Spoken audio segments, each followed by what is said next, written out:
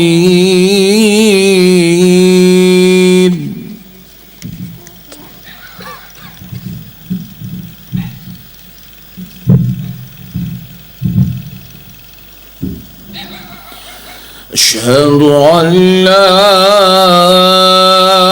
إله إلا الله وحده لا شريك له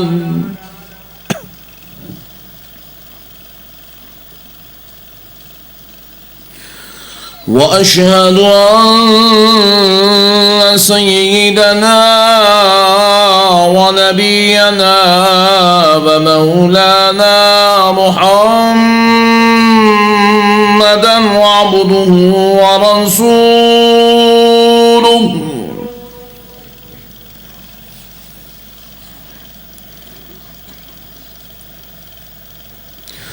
أما بعد فأعوذ بالله من الشيطان الرجيم.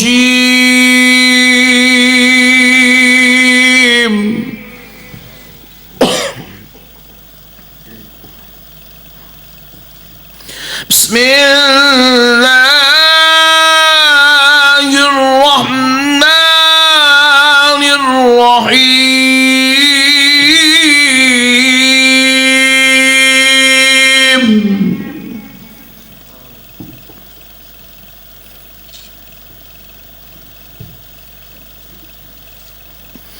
إنما يريد الله ليذهب عنكم الرجس أهل البيت ويطهركم تطهيرا.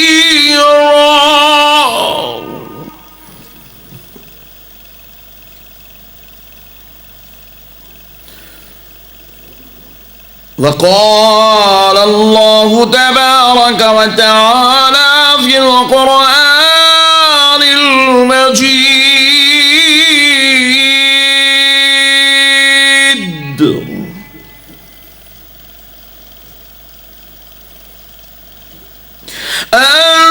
النبي أولى بالمؤمنين من أنفسهم وأزواجه أمهاتهم.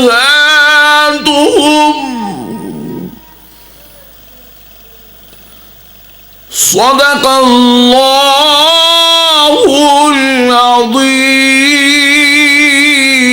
العظيم وبلغنا رسوله النبي الكريم ونحن على ذلك لمن الشاهدين والشاكرين.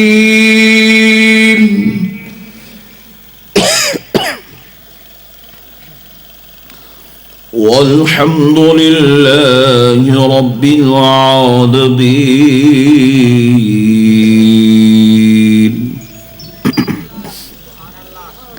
محترم سامعین اکرام، معزز بزرگ حضرات اور نوجوان ساتھیوں، بالخصوص اسٹیج پر جلوہ افروز خاندان غوثیت کے چشم و چراغ حضرت مولانا قطب الدین صاحب قبلہ مدد اللہ العالی دامت برکاتہم العالیہ و حضرت سرپرست جلسہ و دیگر علماء کرام، مشائخین عظام اور پردہ نشین اسلامی ماں اور بہنوں، یہ اللہ تبارک و تعالیٰ کا بہت ہی بڑا احسان عظیم ہے اور اس کے پیارے حبیب صلی اللہ علیہ وآلہ وسلم کی لطف عنایت ہے کہ آج اللہ رب العزت کے فضل سے حبیب پاک صلی اللہ علیہ وآلہ وسلم کے صدقے و طفیل سے ذکر اہل بیت کی اس مقدس اور بابرکت مجلس میں ہم سب کو شریک ہونے کی سعادت اور توفیق نصیب ہوئی ہے۔ اس پر ہم اللہ تبارک و تعالیٰ کا جتنا بھی شکر بجا لائیں کم ہیں کہ پروردگار نے اس مبارک توفیق و سعادت سے ہم کو سرفرازی عطا فرمائی ہے۔ جیسے کہ آپ حضرات بخوبی جانتے ہیں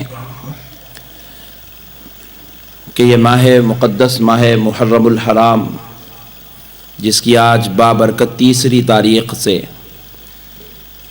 ہم سب کو گزرنے کی سعادت اور توفیق نصیب ہو رہی ہے، یہ اللہ رب العزت کا بہت ہی بڑا احسان عظیم ہے، اور اس کے پیارے حبیب صلی اللہ علیہ وآلہ وسلم کی لطف عنایت ہے کہ اس ماہ مبارک میں ہمیں اہل بیت کے ذکر کی سعادت اور توفیق نصیب ہوتی ہے۔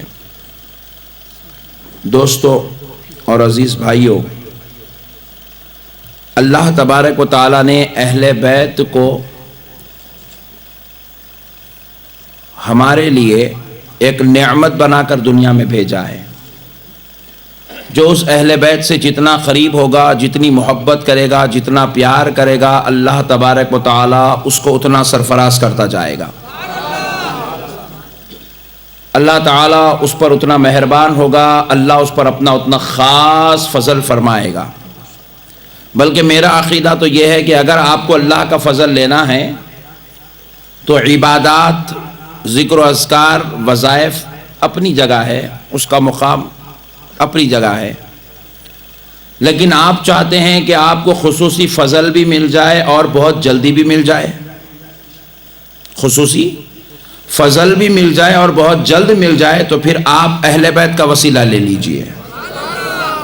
تو اللہ تبارک و تعالیٰ اس بندے پر اپنا خصوصی فضل بھی فرماتا ہے اور اس کو سرفراز بھی فرماتا ہے جو اہل بیت کو اپنا وسیلہ بنا کر چلتا ہے۔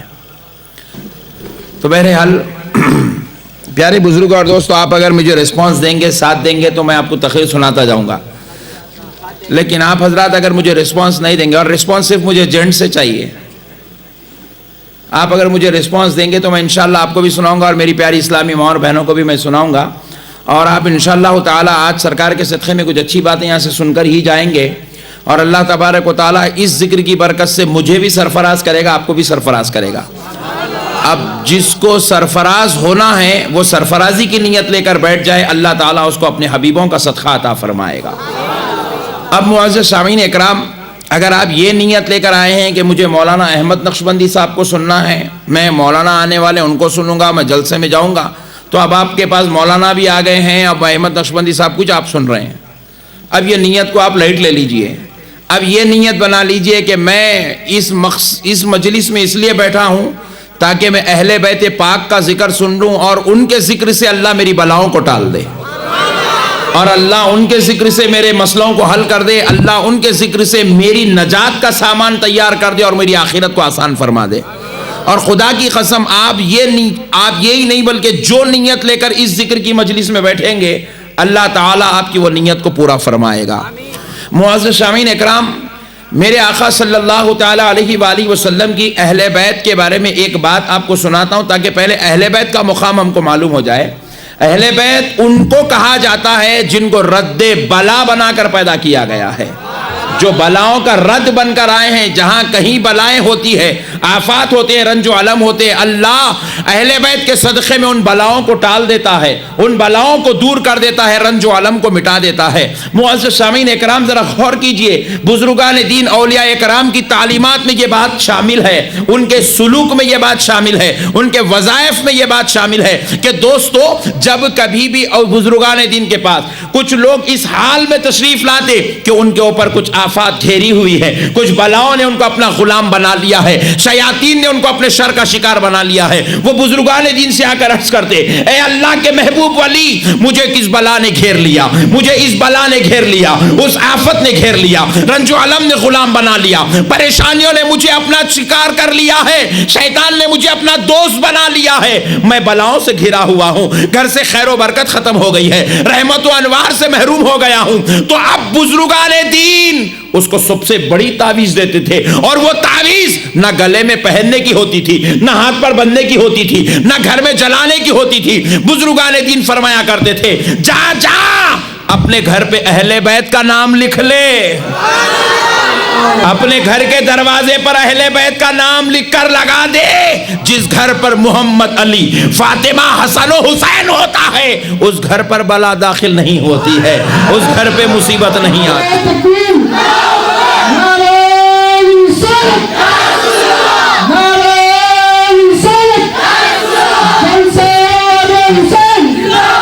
نعرہ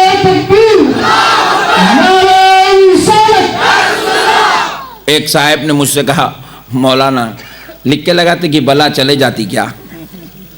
تو میں بولا لگا کے دیکھ، لگا کے دیکھو بھائی، کب تک بغیر آپ تجربے کرے کے باتیں کریں گے؟ ایک صاحب نے مجھ سے کہا مولانا فاتحہ دیے تو کیا ہوتا؟ تو بولا دے کے دیکھو، نہیں بھائی دے کے دیکھو معلوم ہوتا۔ میں بولا مولانا کرنٹ کو پکڑے تو کیا ہوتا؟ پکڑ کے دیکھے تو معلوم ہوتا، نہیں کرنٹ کو پکڑ کے دیکھے تو معلوم ہوتا کیا ہوتا۔ آپ گھر میں بیٹھ کے خالی پکڑے تو شارٹ مارتا کیا؟ بولے تو جی ہاں پکڑو معلوم ہوتا، شارٹ مارتا نہیں مارتا۔ تو اسی طریقے سے ہر چیز کو پریکٹیکل تجربے کرنے کی لوگوں کو جو ہے عادت ہونا چاہیے۔ لوگ آپ پوچھے اہل بیت کی فاتحہ کرے تو کیا ہوتا، محرم کرے تو کیا ہوتا، ذکر حسین کرے تو کیا ہوتا، رسول اللہ کی میلاد منائے تو کیا ہوتا، وہ جھنڈے چڑھائے تو کیا ہوتا؟ چڑھا کے دیکھے تو معلوم ہوتا۔ بغیر چڑھائے کے مسئلے پوچھیں گے تو کچھ بھی معلوم نہیں ہوتا۔ نہیں میں بولا میاں ہمارے 100 جلسے ایک طرف، تیرا ایک پریکٹیکل تجربہ ایک طرف، ہمارے 100 جلسے ایک طرف، کیونکہ تو خالی سنتا جائے گا سنتا جائے گا سنتا جائے گا، عمل نہیں کرے گا تو کبھی تجھے زندگی میں فائدہ نہیں ہوگا۔ ایک بار فاتحہ دے کے تو دیکھ، ایک بار سلام پڑھ کے تو دیکھ، ایک بار نبی کا غلام بن کے تو دیکھ، ایک بار سچے دل سے یا حسین پکار کے تو دیکھ۔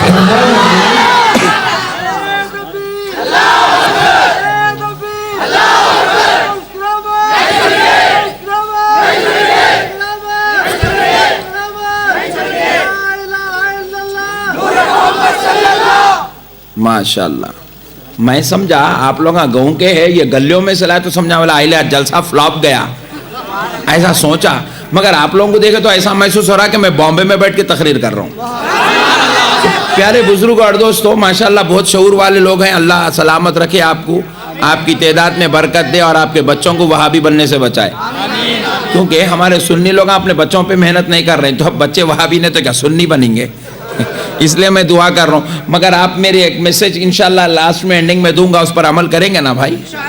ہاں تو آپ پیارے بزرگ اور دوستو قربان جائیں میرے آقا صلی اللہ تعالیٰ علیہ وآلہ وسلم کے، ہم سرکار کے غلام ہیں، سرکار پاک علیہ السلام کی آل کے غلام ہیں۔ اب میرے پیارے دوستو ایک صاحب ہیں، ذرا ان کے بارے میں ہم جو ہے، صاحب سے مراد بہت بڑی جماعت ہے، ان کے بارے میں ذرا غور کر کے چلے۔ لوگ بولے میاں حسین کی فاتحہ کئی کو، یہ محرم کیوں، یہ 11ویں کیوں، یہ غریب نواز کی چھٹی کیوں، یہ کیوں کرتے ہیں آپ لوگ؟ نہ اس کا تعلق قرآن سے ہے، نہ اس کا تعلق حدیث سے ہے، نہ اس کا تعلق دین سے ہے، یہ تو بدعات ہے، یہ بدعات کے پیچھے کیوں پڑے ہو؟ سنیں آپ، ایسا نہیں سنے؟ ارے آپ نہیں سنے بولے تو اس کا مطلب آپ ہندوستان میں نہیں ہیں۔ میں تو سن سن کے تھک گیا ہوں۔ تو میں ایک بات یہ پوچھا، میاں ایک کام کریں گے، جو ایتھنٹک چیز ہوتی ہے وہ کریں گے؟ بولے جی ہاں بے شک جو ایتھنٹک ہے وہ کرنا چاہیے۔ تو میں پوچھا میاں یہ حدیث شریف اور قرآن شریف کی تفسیر اور مدرسوں کی جو وہ تم بات کر رہے ہو، یہ ہندوستان والوں کو کب ملی؟ ہندوستان والوں کو حدیث کب ملی؟ یہ تو سنیاں بھولے ہیں اس لیے ایسے باتاں بول رہے ہیں، ورنہ سنیوں تمہیں معلوم ہونا چاہیے ہندوستان میں حدیث آئے صرف 200 سال ہوا۔ کتنے سال ہوا؟ 200 سال سے پہلے ہندوستان میں بخاری نام کی کوئی کتاب نہیں تھی، پوائنٹ ٹو بی نوٹڈ۔ 200 سال سے پہلے ترمیزی نام کی، مسلم نام کی، ابو داؤد نام کی، نسائی نام کی، ابن ماجہ نام کی، مشکات نام کی کوئی کتاب ہندوستان میں نہیں آئی تھی۔ 200 سال سے پہلے ہندوستان میں کوئی مدرسہ نہیں تھا۔ پوائنٹ نوٹ کرو، میں بہت بڑی بات بتا رہا ہوں، اگر آپ کے پاس موبائل ہو تو ریکارڈ کر لو، ورنہ میرے ساتھ تو میرے محترم مجاہد اہل سنت محمود بھائی آئے ہیں، جاتے وقت ان کے پاس سے میرے بیانات کے DVD لے جاؤ۔ ایک DVD لے جائیں گے تو ایک فائدہ یہ ہوگا کہ آپ 26 وہابی سے لڑ سکیں گے، اور وہابی کہاں جھکتا ہے کہاں مرتا ہے وہ مجھے معلوم ہے، میں مار مار کے پریشان ہوں۔ تو اس لیے پیارے بزرگوں اور دوستو اب لے کر جاؤ، جائیں گے نا انشاءاللہ، پیغام اہل سنت ضرور لے جاؤ۔ تو پیارے بزرگوں اور دوستو اب سنو، ہندوستان میں حدیث آئی 200 سال ہوا، ہندوستان میں مدرسہ بنا 200 سال ہوا۔ آپ ان کو ذرا جا کے پوچھو مول صاحب آپ کے ہندوستان میں پہلے مدرسے کا نام کیا ہے؟ بولیں گے دیوبند۔ اچھا، اس سے پہلے مدرسہ نہیں تھا؟ تھا ہی نہیں، اس سے پہلے کوئی مدرسہ ہی نہیں تھا. یہ میرے اعلیٰ اخلاق ہے کہ میں 200 سال کہہ رہا ہوں، ہو سکتا کہ تو بھی ایک گلی میں کھلاتا ہوں گا، ایک پیچھے کھلاتا ہوں گا، ورنہ دیوبند بن کے تو 150 سال بھی نہیں ہوا ہے. یہ میرے اعلیٰ اخلاق ہے، میں 200 سال ٹارگٹ کر کے چل رہا ہوں تاکہ انہیں کہیں گلی میں سے لا لے کے بولیں گے ہم لوگ کھولے تھے. تو پیارے بزرگوں اور دوستو سنو، حدیث آئی 200 سال ہوا، تفسیر آئی 200 سال ہوا، مدرسہ بنا 200 سال ہوا. اب ذرا غور کرو، دین کی تعلیم تو 200 سال پہلے آئی، مگر ہندوستان میں اسلام کب آیا؟ ہندوستان میں اسلام آئے 800 سال ہو گئے. کتنے سال ہوئے؟ 800 سال ہوئے ہندو پاک میں اسلام آیا، 800 سال ہوئے. اب ذرا غور کرو پیارے بزرگوں اور دوستو، 800 سال پہلے جس نے ہندوستان میں اسلام لایا، کیا وہ کسی محدث نے لایا؟ نہیں. کیا وہ کسی مفسر نے لایا؟ نہیں. کیا وہ کسی عالم نے لایا؟ نہیں. کیا وہ کسی بیٹے نے لایا؟ نہیں. یا کسی مدرسے والے نے لایا؟ نہیں. یا کسی چندے والے نے لایا؟ نہیں. تو پھر کس نے لایا؟ آل مصطفیٰ اہل بیت کے فرزند غریب نواز نے لایا. ہندوستان میں جو اسلام آیا وہ سرکار غریب نواز کے ذریعے سے آیا. اور غریب نواز صرف ایک عالم کا نام نہیں ہے، صرف ایک مولوی کا نام نہیں ہے، صرف ایک مرشد کا نام نہیں ہے. یہ فرزند حسین کا نام غریب نواز ہے، فرزند فاطمہ کا نام غریب نواز ہے، فرزند علی کا نام غریب نواز ہے، آل مصطفیٰ کا نام غریب نواز ہے. ہندوستان میں اسلام سرکار غریب نواز نے لایا. حدیث آئی 200 سال ہوئے اور اسلام آیا 800 سال ہوئے. اب میں پوچھتا ہوں، اے آج کل کے نکلنے والی جماعت کے مولویوں، اگر اپنے بابا جان کے بیٹے ہو تو مجھے اتنا بتاؤ کہ یہ 600 سال کا جو ڈیوریشن پیریڈ ہے، اس میں اسلام کس بنیاد پر چلتا تھا؟ کہ لوگ کس بنیاد پر اپنے آپ کو مسلمان کہتے تھے جبکہ ان کے پاس حدیث نہیں تھی، تفسیر نہیں تھی، مدرسہ نہیں تھا، مفتی صاحب نہیں تھے، قاضی صاحب نہیں تھے، مولانا صاحب نہیں تھے، ایسے جلسے نہیں تھے. پھر کس بنیاد پر یہ لوگ اپنے اسلام پر قائم تھے؟ کس بنیاد پر یہ نماز، روزہ، زکات، حج پر عمل کرتے تھے؟ کس بنیاد پر یہ اپنے رب کو پکارتے تھے؟ کون سی چیز تھی جو انہیں ان کے رب سے جوڑتی تھی، مصطفیٰ سے جوڑی رکھی تھی، شریعت کا پابند بنائی ہوئی تھی؟ تو جواب ملا، سنو، اس زمانے کے لوگ اسلام کو کسی مولوی سے حدیث سن کر نہیں، خانقاہ میں غریب نواز کی خدموں میں بیٹھ کر اسلام قبول کرتے تھے.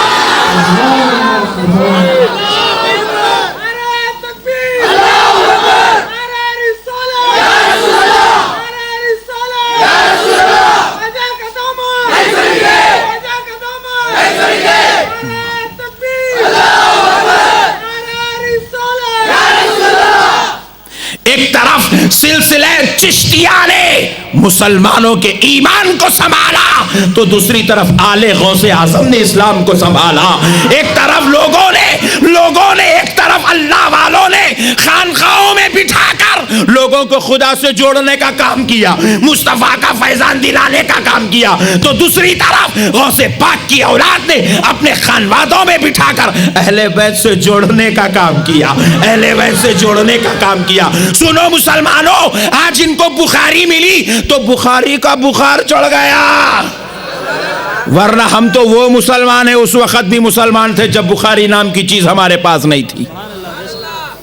بخاری تو اب آئی میرے بھائی، ہندوستان میں بخاری آئی 200 سال ہوا، ورنہ غریب نواز سرکار اپنی زبان ہلا کے کہہ دیتے کہ یہ وضو ایسا ہے تو ساری دنیا کہتی تھی وضو ایسا ہے. آل غوث پاک کہہ دیتے یہ اللہ کے ولی کا دامن تھامنے سے اللہ ملتا ہے، تو اللہ کے ولی کا دامن تھامنے سے اللہ مل جایا کرتا تھا. میرے پیارے بزرگ اور دوستو، اور سنو، ہندوستان کو جس نے تفسیر لا کر دی، ہندوستان کو جس نے حدیث لا کر دی، ہندوستان کو جس نے فقہ لا کر دیا، ہندوستان کو جس نے علم لا کر دیا، سن لے، وہ کوئی تمہاری جماعت کے مولوی یا ملاؤں نے نہیں لایا. ہندوستان کو اسلام کے ساتھ احادیث اور تفاسیر دینے والے بھی غوث و خواجہ کے غلام لا کر دیے ہیں, اولیاء اللہ کے غلام لا کر دیے ہیں, اولیاء اللہ کی آل و اولاد کے چاہنے والوں نے لا کر دیا ہے. ورنہ میرے پیارے بزرگ اور دوستو, آج ہمیں معلوم ہونا چاہیے کہ جو لوگ آج حدیث کی ایک کتاب کو لے لیا, اپنی بنیاد بنا لیا, انہوں قرآن کو پکڑ لیا, اپنی ایک جماعت بنا لیا, انہوں فقہ کو لے لیا, انہوں ایک جماعت بنا لیا, انہوں نماز کو لے لیا, انہوں ایک جماعت بنا لیا. مگر پیارے بزرگوں اور دوستو, انشاءاللہ میں آج آپ کو بتاؤں گا کہ اہل بیت کے دشمنوں کے تعلق سے رسول پاک علیہ السلام نے کیا فرمایا ہے. مگر آئیے دوستو, میں آپ کو چند بنیادی چیزیں اور ایک دو چار چیزیں بتا دیتا ہوں تاکہ پہلے ہم کو اپنا بیس معلوم ہو جائے. ہمارے مسلمان سنی بھائیوں کو اپنا بیس ہی نہیں معلوم ہے کہ ہم ہے کون, ہم کیا ہیں, ہم کون ہیں, ہمارے بھائیوں کو نہیں معلوم ہے. ایک صاحب نے کہا کہ مولانا میں تو صرف بخاری کو مانتا ہوں.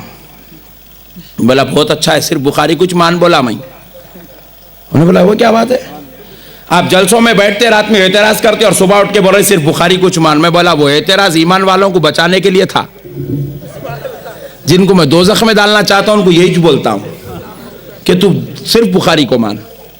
نہیں, کیونکہ میرے پیارے بھائی آپ کی زندگی کے کم و بیش 60 سال ہے, 70 سال ہے, 80 سال ہے, اور رسول اللہ صلی اللہ علیہ وسلم کی حیات طیبہ کے 63 سال ہیں. 63 سال میں اعلان نبوت سے پہلے کہ اگر 40 سال کو چھوڑ بھی دیا جائے تو سرکار کی زندگی کے 23 سال ہیں. 23 سالہ زندگی ایک طرف اور ساری کائنات کے مسلمانوں کی 60 سال 70 سال 80 سال کی زندگی ایک طرف. بخاری شریف کے اگر حدیثوں کو جمع بھی کر لیا جائے ایک طرف تو بن جائیں گے 6-7 ہزار. ذرا سوچو دوستو, کیا 6-7 ہزار حدیثیں ایک 60 سال کی زندگی کے لیے کافی ہے؟ ہو ہی نہیں سکتا, ہو ہی نہیں سکتا. رسول پاک صلی اللہ تعالی علیہ وآلہ وسلم کی امت کی 80 سال کی زندگی کے ہر قدم پر اس کو ایک عمل چاہیے رسول اللہ سے ریلیٹڈ, سرکار کی سنت سے ملا ہوا, جو سرکار سے تعلق بھی رکھتا ہو, معاملہ بھی رکھتا ہو, سرکار سے ملا ہوا ہو.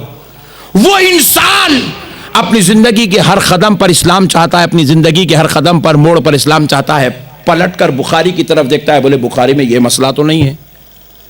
حد تو یہ ہے, بخاری شریف میں جو حدیث موجود ہے اگر آپ ان حدیثوں کا مطالعہ کریں گے تو آپ کو پتا چلے گا کہ لاکھوں مسائل میں آپ بے بہرے ہو جائیں گے سوائے چند مسائل کی رہنمائی کے. میرے پیارے بزرگ اور دوستو, ایک اچھی سی بات آپ کو بتا دیتا ہوں, ذرا سن لیں. میرے آقا رحمت للعالمین صلی اللہ تعالی علیہ وآلہ وسلم کا احسان عظیم ہے کہ آپ کی دعا سے امام اعظم کو اللہ نے پیدا فرمایا, اور ہم غلام امام اعظم کے ہیں, اور ہم امام اعظم کے فالوور ہیں, ان کی تقلید کرتے ہیں. ایک لڑکا مجھے گھر پہ جو ہے شادی کی دعوت دینے کے لیے آیا. کیا کے لیے؟ رقعہ لے کر آیا. میں اس کا رقعہ لیا, قبول کر لیا. میں بولا ماشاءاللہ بہت اچھی بات ہے. کب ہے؟ بولے 4 دن بعد ہے. میں بولا میاں وہ تمہاری شادی میں خادی صاحب کو بلا رہے ہو؟ بے شک حضرت بلا رہا ہوں, ان کو دعوت دے دی گئی ہے. پھر میں تم پرسوں بتا رہے تھے کہ میں ہاتھ یہاں تک اٹھاتا ہوں, یہاں رکعت باندھتا ہوں, نماز یوں کرتا ہوں. جی حضرت بخاری میں ایسا ہی ہے. تمہارا اوکے, تو تم بخاری پر عمل کرنے والے ہو, صحیح حدیث پر عمل. جی ہاں حضرت. تو میں نے کہا اچھی بات ہے میرے پیارے بابا, بخاری کے مطابق عمل کرنے والے, صحیح حدیث کے مطابق عمل کرنے والے, پھر تو نے قاضی صاحب کو رخصہ کیوں دیا؟ بولے مولانا وہ کیوں؟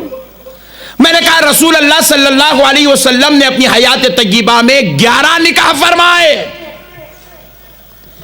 کیا تو ثابت کر سکتا ہے حدیث کی کتاب سے کہ رسول اللہ نے قاضی وقت کو اپنے نکاح میں خطبہ نکاح پڑھنے کے لیے بلایا تھا؟ کیا تو ثابت کر سکتا ہے کہ رسول اللہ تو خیر رسول اللہ ہے, رسول اللہ کے 1.5 لاکھ صحابہ میں کسی صحابی نے ان کا نکاح پڑھنے کے لیے قاضی صاحب آئے تھے؟ یا ایجاب و قبول کرا لے قاضی صاحب آئے تھے؟ یا قاضی صاحب کے بغیر کسی صحابی کا نکاح نہیں ہوا تھا؟ کوئی ایک ایسی حدیث لا کر دے سکتا ہے؟ بحران ہوا. تو میں بولا تو بحران ہی ہوگا بیٹے، کیونکہ تو ابھی چھوٹا ہے، کچپندہ ہے، ابھی ابھی نکلا ہے. تو ایک کام کر، اپنے مولوی صاحب سے پوچھ کے آ. اس کو ایک بچہ ہو گیا، ابھی تک نہیں آیا. پتا چلا دوستو، آپ زندگی کا ہر مسئلہ اگر آپ حدیث کے مطابق چلنا چاہیں گے، خدا کی قسم 1.5 لاکھ حدیثیں بھی اگر آپ لے کر بیٹھ جائیں گے تو اپنی زندگی کا ہر مسئلہ آپ اس میں حل نہیں کر سکتے. میں پلین میں بیٹھا، حج کو جا رہا تھا، میرے بازو اتفاق سے ایک شیطان بیٹھ گیا تھا. شیطان بولے تو ریل شیطان نہیں، شیطان کا بھائی تھا.